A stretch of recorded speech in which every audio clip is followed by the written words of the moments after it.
Hi there, I'm Brooke Baldwin, live here in Destin, Florida, where we are covering the official landfall of Hurricane Michael, Category 5 hurricane with winds at 155 miles per hour. That is several miles per hour shy of Category 5. I am joined by two of my colleagues, Erica Hill, who's with me here, not too far from where I'm standing in Destin, and also really who's feeling the brunt of it, John Berman, who is at Panama City Beach, Florida, just about 40 miles to my east. John Berman, I'm going to send it straight to you. All right, Brooke, thanks so much. Panama City Beach feeling the full force now of Hurricane Michael. We have sustained winds here of 100 miles per hour or more, gusts of 120 miles an hour. The official landfall of Hurricane Michael happened about 40 miles east of where I am near Mexico Beach with winds of 155 miles per hour. As Brooke was saying, that's just 2 miles per hour short of being a Category 5 storm. When all is said and done, it may prove out that Hurricane Michael did make landfall as a Category 5 storm. You can feel the ferocity. I'm sorry, I'm walking around here very gingerly trying to make sure that there is no flying debris coming my way. People who've been watching for a few minutes know that behind me there used to be this metal railing, this iron railing that was cemented to the ground here. It was uprooted and bent over and pulled the cement with it. That's just how strong this wind is. And there goes another piece of the metal siding flying by here behind me. 100-mile-an-hour winds will do that. It will be sustained like this, we understand, for a full couple of hours. Panama City Beach, where I am, is the most populated area, feeling the full force of the storm. Some 12,000 people live in Panama City Beach. The city manager told me he estimates about half of those did leave, but that means there are several thousand people still trying to ride out this storm. I hope they are safe. I hope they are in a room in their house right now, not near the windows, because this wind is blowing very, very hard and will do so for some time. As I said, we did have an official landfall from Hurricane Michael a short time ago. Let's get the details on that. Jennifer Gray joins us from the Weather Center. Jennifer. John, yes, you are still in that eye wall. In fact, it's hard to believe that about 10 miles to your east, the clear skies and calm winds, but you are going to experience this eye wall in its entirety, and it's going to last probably another half hour for you, and then conditions will improve. There was a 130 mile per hour gust at the Air Force Base just to your east, and that is before the gauge broke.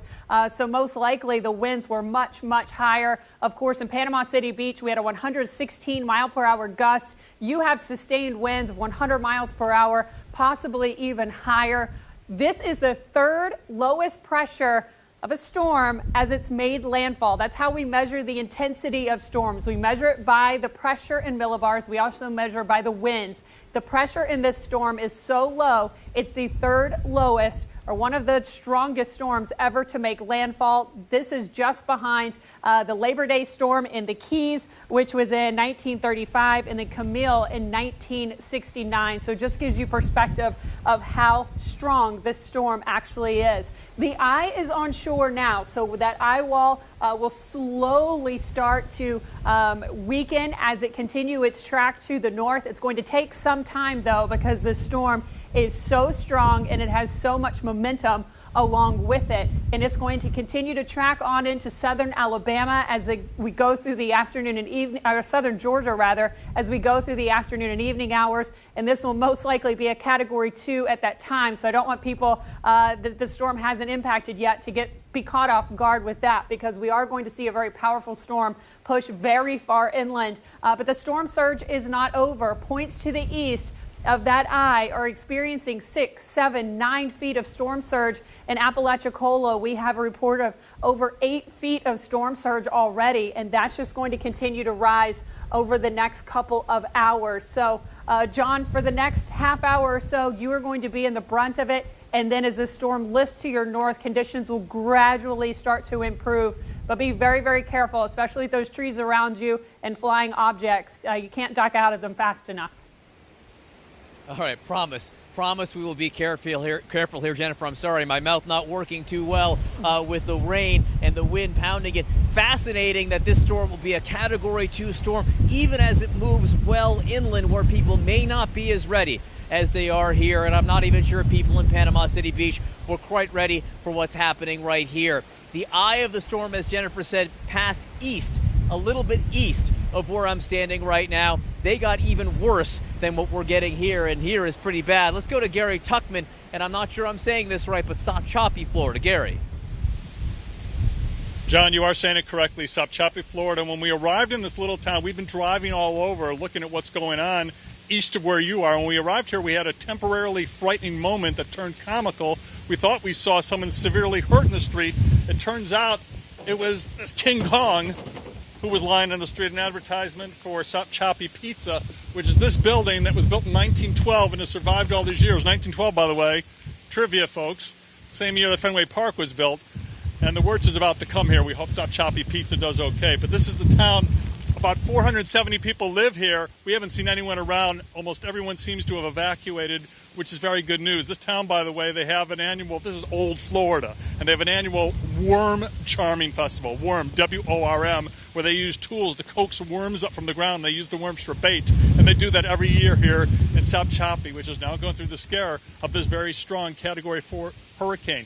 Keep in mind, in the Florida Panhandle, in recorded weather history, there has never been a Category 4 hurricane, and we're just under Category 5. So this is something that even hardened Floridians who are used to hurricanes have never experienced before. As I told you, John, we've been driving all over. We started the day in Shell Point Beach, which is behind me to our south, right on the beach, and we had to get out of there very quickly because the water literally within 5 minutes started rising and coming towards us, and it was up to our knees, and we knew it would get much deeper, and we got out of there. We've also seen, as we've been driving around, a lot of transformer fires. Power lines have been coming out, and we just see fires on the side of the street, and they're not being put out because the fire officials aren't out right now. Everyone's taking care of their families and being careful and taking care of critical situations.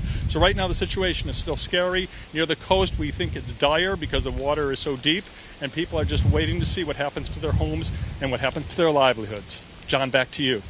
All right, Gary Tuckman in Sopchoppy, Florida. Gary, I didn't hear too much, but I heard you say Fenway Park. I put a smile on my face in this storm knowing that the Red Sox won last night in advance. We'll leave that aside. Gary was talking about the sound of transformer explosions. These hurricanes have sounds, the roar of the wind, which you can hear, but also the blasts as transformer after transformer blows. And that is when people lose power and lose power for some time. That is the expectation here.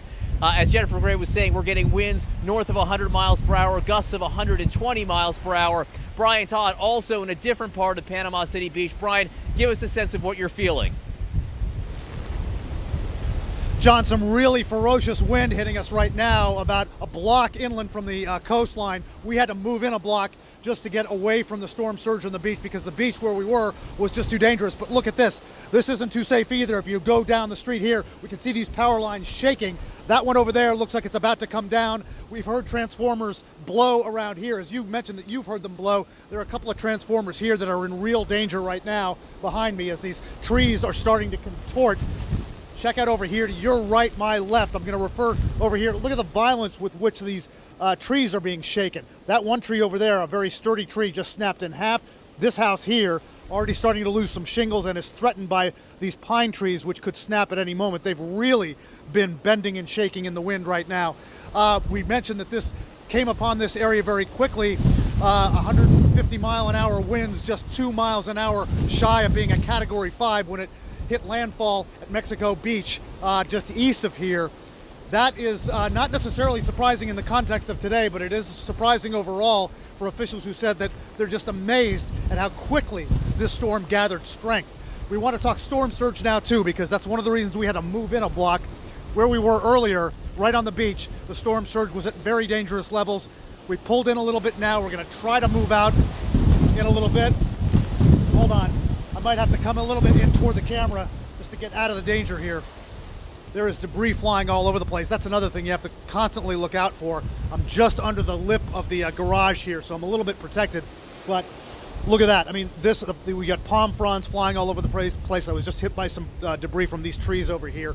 The storm surge could hit 11 to 13 feet, John. That means that these streets here could be flooded very shortly, but the mayor of Panama City Beach and the city managers say that they are fairly confident that the levels here, that the elevation levels are fairly healthy. They think that they can withstand the storm surge, but when it gets to 11 to 13 feet, as it might, that's going to be a real challenge to try to withstand some of that flooding, John. But again, very, very violent winds just hitting us here a moment ago, and if you're out right now, you just cannot be. Every sheriff and every local official is telling people don't even step a couple of feet away from a solid structure.